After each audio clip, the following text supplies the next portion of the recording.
नमस्कार, आप देख रहे हैं श्रेष्ठ भारत और आपके साथ मैं हूं मुक्ता सिंह। देश के प्रधानमंत्री नरेंद्र मोदी कल यानी 17 सितंबर को अपना 74वां जन्मदिन मनाएंगे। लेकिन नरेंद्र मोदी अब केवल एक नाम नहीं है। नरेंद्र मोदी उस शख्सियत का नाम है जो आत्मविश्वास, कठोर परिश्रम और दूरदर्शिता की नई परिभाषा गढ़ रहा है। वैसे इस बात से इनकार नहीं किया जा सकता है कि नरेंद्र मोदी में गजब का आत्मविश्वास है, जो उनकी चाल और चेहरे पर साफ दिखाई देता है।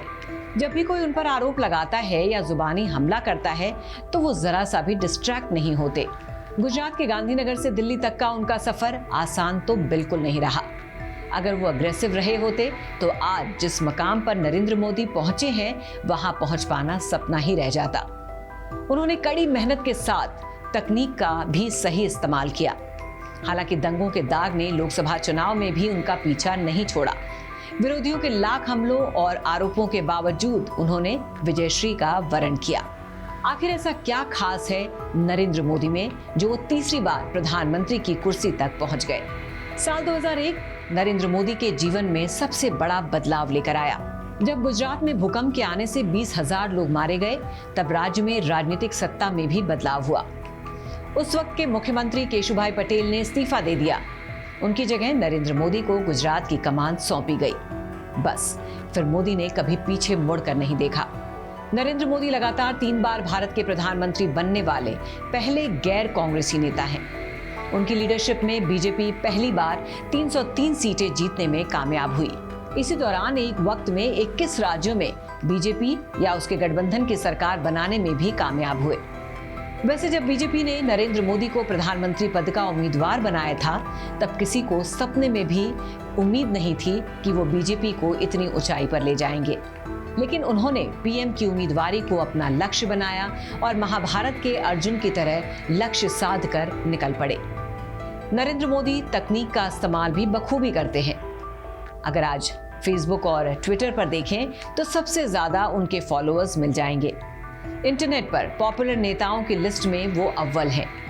वहीं से नरेंद्र मोदी की लोकप्रियता का ही असर कहेंगे कि आज बीजेपी 18 करोड़ से ज्यादा मेंबर्स की पार्टी बन चुकी है और उसने चीन की कम्युनिस्ट पार्टी को भी पछाड़ दिया है। नरेंद्र मोदी ने तीसरी बार भारत के प्रधानमंत्री बनकर अब तक कई ताबड़तोड़ फैसले किए हैं। 3 तलाक, बालाकोट, एयर स्ट्राइक, नोटबंदी, लॉकडाउन, आर्टिकल 370 खत्म करने जैसे बड़े फैसले लिए हैं। प्रधानमंत्री नरेंद्र मोदी को दुनिया के कई देश अपने सर्वोच्च सम्मान से सम्मानित कर चुके हैं। इतना ही नहीं, कई रिपोर्ट ये भी बताती है कि उनकी बदौलत विश्व में भारत की साख भी बढ़ी है। भारत का कद भी बढ़ा हुआ है। कांग्रेस दलील देती है कि पीएम मोदी की विचारधारा नेहरू की सोच से मेल नहीं खाती। वैसे बहुत से लोगों को मोदी में नेहरू की परछाई नजर आती है। वाद विवाद से दूर इतना तो साफ है कि मोदी को जनता ने पंडित नेहरू जैसा प्रचंड बहुमत दिया है। अब हम समझते हैं कि नेहरू से कितनी अलग है मोदी की विरासत। दरअसल पंडित नेहरू कांग्रेस का पहला बड़ा चेहरा थे। पार्टी ने उनके नाम और काम दोनों को वोट बटोरने के लिए इस्तेमाल किया। ऐसा ही कुछ नरेंद्र मोदी के साथ भी हुआ, जिसका फायदा बीजेपी को कई बार मिला है। वहीं नेहरू की पहचान एक वर्ल्ड लीडर की तरह थी। उनकी निजी सोच की छाप तत्कालीन सरकार की विदेश नीतियों में साफ झलकती है। ऐसा ही हाल नरेंद्र मोदी सरकार का है। 10 साल के कार्यकाल में मोदी ने सबसे ज्यादा ठोस कदम अगर किसी फील्ड में उठाए हैं तो वो है विदेश नीति। भूटान, जापान, अमेरिका और नेपाल, ऑस्ट्रेलिया, चीन, रूस और ईरान समेत 59 देशों के दौरे कर चुके हैं। नेहरू का कांग्रेस पार्टी में सिक्का चलता था। उनके आगे कांग्रेस पार्टी के बाकी सभी नेता फीके नजर आते थे। जब तक नेहरू जिंदा रहे तब तक उनके नेतृत्व पर ना कभी सवाल उठा और ना ही किसी ने उन्हें चुनौती देने की हिम्मत जुटाई। ऐसा ही मकाम कुछ नरेंद्र मोदी ने हासिल कर लिया है। 2014 और 2019 की जीत के बाद ही यह तय हो गया था कि वो पार्टी के सबसे लोकप्रिय नेता हैं। लेकिन 2024 की जीत ने इस बात को और भी पुख्ता कर दिया है।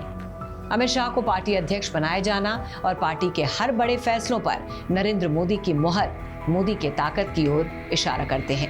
नीति बनाना एक बात और उसकी जानकारी जनता तक पहुंचाना दूसरी बात। नेहरू बेहतरीन वक्ता तो थे ही, साथ में अपनी नीतियों और विचारधारा को जनता तक पहुंचाने को हमेशा अहमियत देते थे। उनके कम्युनिकेशन की बदौलत ही उस जमाने में कांग्रेस की तूती बोलती थी। मोदी भले ही नेहरू जितने विद्वान ना हो, पर संवाद के मामले में वो उनसे कम भी नहीं है। सरकार की नीतियों को जनता को उन्हीं की भाषा में समझाना कोई मोदी से सीखे। संसद लोकतंत्र का मंदिर है। नेहरू ने हमेशा ही इस बात को प्राथमिकता दी। संसदीय बहस की वकालत की।